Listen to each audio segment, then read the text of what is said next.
What I'd like for you to do right now, I want you to think about your dream, because I'm in a room full of dreamers. Think about your dream right now. I want you to think about it and envision it. I do not believe that any of us have dreams that were not given to us for the purpose of accomplishing those particular dreams. I don't know what that dream is that you have. I don't care how far-fetched it might appear to be. I don't care how disappointing it might have been as you've been working toward that dream. But here's what I know, that dream that you're holding in your mind, that it's possible. Let's say that together, please. Say, it's possible. See, sometimes we can't say, I can do that. But what we can say, that it's possible that I can have my dream. As we run toward it, as we work on it day in and day out. No one could have convinced me when I started out just over 6 years ago working on my dream. And I want you to think about whatever your dream is, because I was willing to take a chance. And most people won't do that. Most of the people that you talk to try and bring them into the business, these are not risk takers. Most people have done all that they're ever going to do. They raise a family, they earn a living, and then they die. But people who are running toward their dreams, life has a special kind of meaning. That in the process of working on your dreams, you are going to incur a lot of disappointment, a lot of failure, a lot of pain, a lot of setbacks, a lot of defeats. But in the process of doing that, you will discover some things about yourself that you don't know right now. What you will realize is that you have greatness within you. What you'll realize is that you're more powerful than you can ever begin to imagine. What you will realize is that you're greater than your circumstances, that you don't have to go through life being a victim.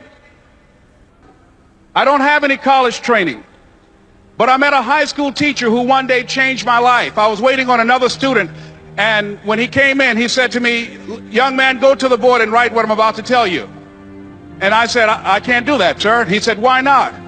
I said, I'm not one of your students. He said, it doesn't matter. Follow my directions now. I said, I can't do that, sir. He said, why not? I said, because I'm educable mentally retarded. And he came from behind his desk and he looked at me. He said, don't ever say that again. Someone's opinion of you does not have to become your reality.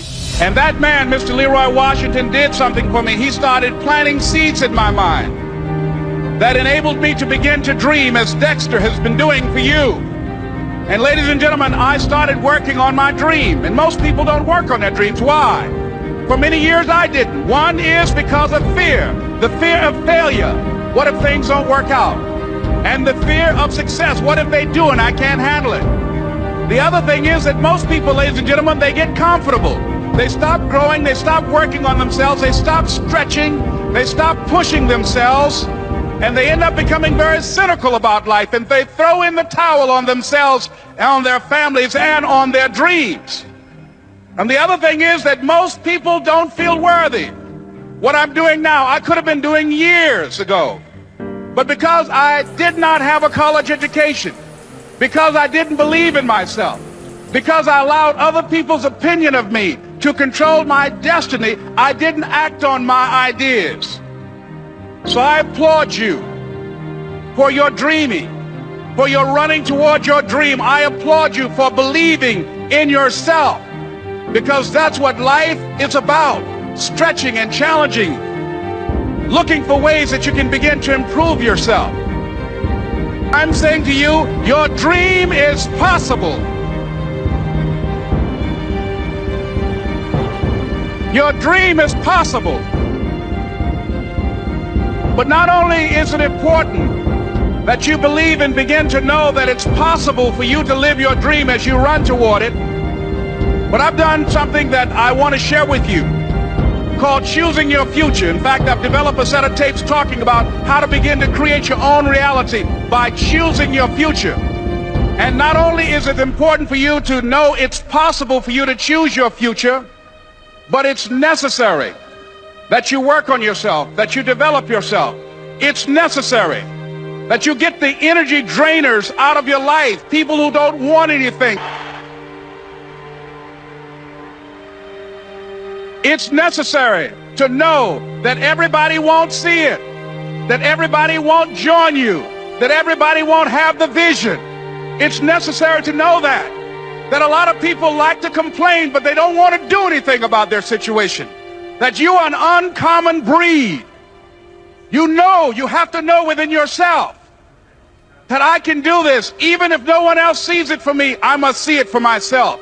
That's necessary. The next step is, that is you. That is you. That no one can do it for you but you. And even though you face disappointments, even though you will experience some setbacks, it goes with the territory. You must understand that. I remember I was playing a game with my 9-year-old son, John Leslie, and I beat him 10 straight games in a game called Connect 4. And finally, I said, John Leslie, I'm bored. I don't want to play you anymore. And I got up. I said, I'm ready to go to sleep now. And repeat out to me, please. Let's say this together. It's not over until I win. John Leslie said, no, you can't go now, Dad. I said, why? He said, it's not over until I win. That was his attitude. We sat down and we played several other games. And finally, after the 11th game, John Leslie won, and he got up and he yawned. And he said, I'm ready to go to sleep now. And I'm saying to you, what if all of us took that attitude after we face a rejection and a no, or we have a meeting and no one shows up, or somebody say, you can count on me, and they don't come through? What if we have that kind of attitude? The car's repossessed. Nobody believes in you. You've lost again and again and again. The lights are cut off, but you're still looking at your dream, reviewing it every day, and say to yourself, it's not over until I win.